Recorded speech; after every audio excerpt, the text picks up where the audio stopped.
chain. So, beginning of this circuit, we are focusing more on that anterior chain, so everything you're going to find going down the front of your body. And then we transition to posterior chain. We're going to start with a thruster, which is a horrible thing to start with, actually, with the barbell. So you want to have the bar in the front rack position. We want to get those elbows up. You always want the bar to be resting on your shoulders and not here on your wrist. Okay, that's going to hurt your wrist over time. So push those elbows up and together. From there, you're going to come down into a squat. Make sure you're not dropping too far low that your pelvis rotates right under at the very end. So make sure you're staying nice and control in that squat, and then as you come up, we're pressing that all the way through and overhead. So another thing, make sure you're keeping your core engaged as you come down so we're nice and that chest stays up instead of collapsing over with that weight. So 10 thrusters to start, and then we are going to do an alternating forward and backward sandbag drag. I am a little picky today on your grip with the sandbag.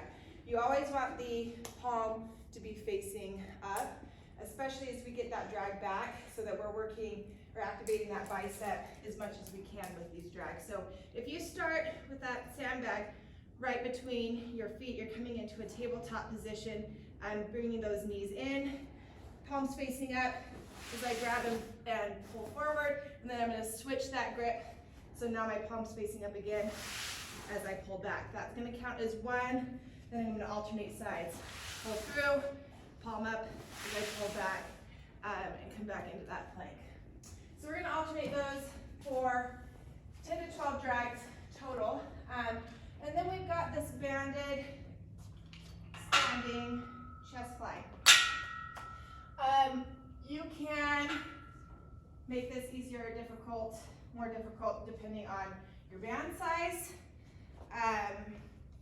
and also how far you walk out. So you can add more resistance or less resistance. But you want your back to face the rack.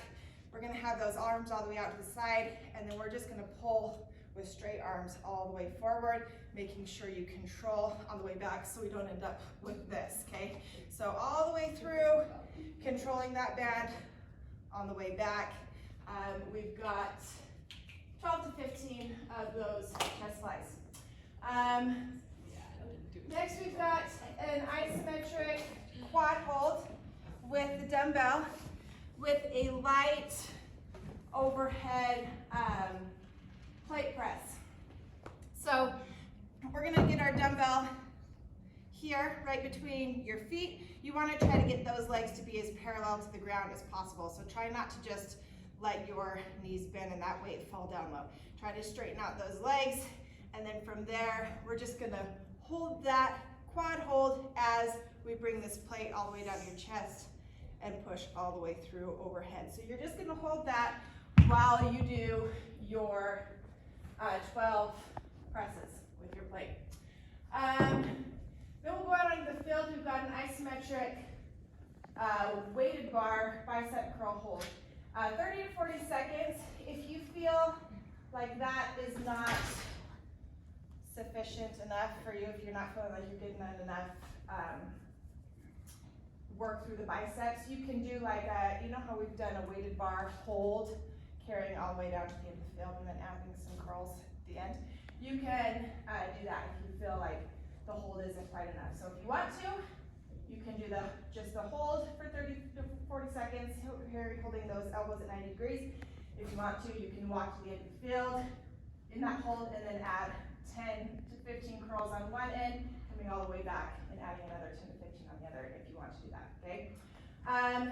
Then we've got some tricep push-ups where we're going to bring those elbows in nice and tight and really try to come forward in your push-up and then pushing back here. So we're not wide, you're going to get more chest if you're wide, so let's pull those hands in and keep those elbows tight as you come down into your push-up. If you need to, you can come down onto your knees.